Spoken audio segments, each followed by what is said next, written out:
வாழ்க்கை ஏன் திரும்ப திரும்ப ஒரே மாதிரி நடக்குது? நீங்கள் ஒரு நாள் அமைதியாக உட்கார்ந்து உங்கள் வாழ்க்கையை பத்தி நினைச்சு பார்த்திருக்கீங்களா? அதே மாதிரி சம்பவங்கள், அதே மாதிரி மனிதர்கள், அதே மாதிரி சிக்கல்கள், அதே மாதிரி வலி. ஒரு கட்டத்துல நம்ம மனசு கேட்கும், நான் எங்க சுத்திக்கிட்டு இருக்கேன்? ஏன் இதே விஷயம் திரும்ப திரும்ப நடக்குது? வாழ்க்கை முன்னாடி போறது மாதிரி தெரியும். ஆனா உண்மையில ஒரே வட்டத்துக்குள்ள தான் நாம சுத்திக்கிட்டு இருக்கோம். முதல் தடவை நடந்தப்போ நாம நினைச்சிருப்போம், சரி இது ஒரு அனுபவம். 2வது தடவை நடந்தப்போ இது தப்பா போச்சு. 3வது தடவை நடந்தப்போ இது என் தலையெழுத்தா? இல்லை, இது தலையெழுத்து இல்லை. இது நமக்கு கொடுக்கிற பாடம். வாழ்க்கை கத்துக் கொடுக்கும் விதம் வித்தியாசம். புரியாத பாடத்தை அது விடவே விடாது. அதே மாதிரி மனிதனை வேறு ஒரு முகத்துல கொண்டு வரும்.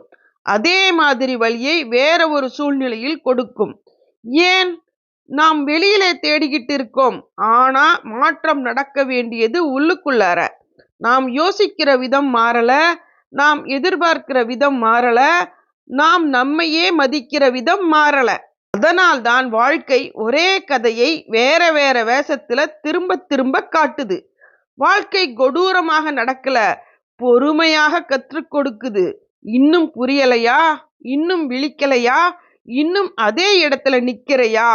சீன் மாறினாலும் பயனில்லை, இடம் மாறினாலும் பயனில்லை, மனிதர்களை மாற்றினாலும் பயனில்லை. நீங்க மாறாத வரை அதே வாழ்க்கைதான். ஆனா நீங்க உள்ளுக்குள்ளார சிறிய மாற்றம் கொண்டு வந்த நாள்ல அதே சூழ்நிலை பெரிய சுமையா தெரியாது. அதே மனிதர்கள் உங்களை கட்டுப்படுத்த முடியாது. அதே வாழ்க்கை வேற மாதிரி உணர்வை கொடுக்கும். அப்போதான் வாழ்க்கை சொல்லும், இந்த பாடம் முடிஞ்சது, அடுத்த பாடத்துக்கு தயாராகு. முடிவு கருத்து: வாழ்க்கை திரும்ப திரும்ப நடக்குதுன்னா அது சாபம் இல்லை, உங்களை வளர்க்கிற வாய்ப்பு.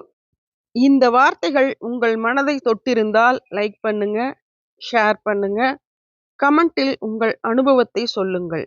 நன்றி.